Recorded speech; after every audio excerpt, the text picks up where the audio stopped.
Hi, my name is Ainslie Welton, and I've been an Outdoorsy owner since 2020.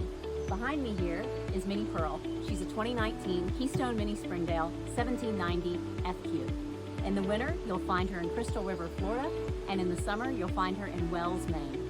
Come on around and I'll show you what you can expect to get with Minnie Pearl if you choose her as your outdoorsy vacation rental.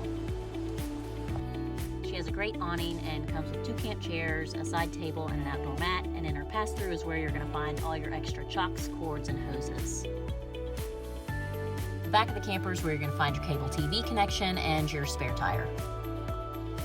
Minnie Pearl has one slide, and it's on this side that you're going to find her 30-amp power cord, her city water connection, and the white cargo door is her freshwater tank.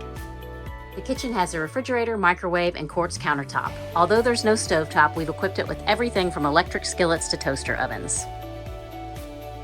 The dinette is super cozy, and we store all the extra appliances and linens under the dinette benches. The bedroom is a queen bed with a 3-inch foam mattress topper. It's got 2 side closets for your clothes, a shelf above for extras, and 2 drawers below that can be either used for a pantry or extra storage. I like to use one of these drawers for a pantry and then the other for either clothes, linens, or even shoes. The bathroom is really my favorite part of this RV. I love the design, it feels really homey, and it's just super spacious and gives you plenty of room to move around and get ready. We updated the bath with a residential style shower head, which really makes for a much more enjoyable shower.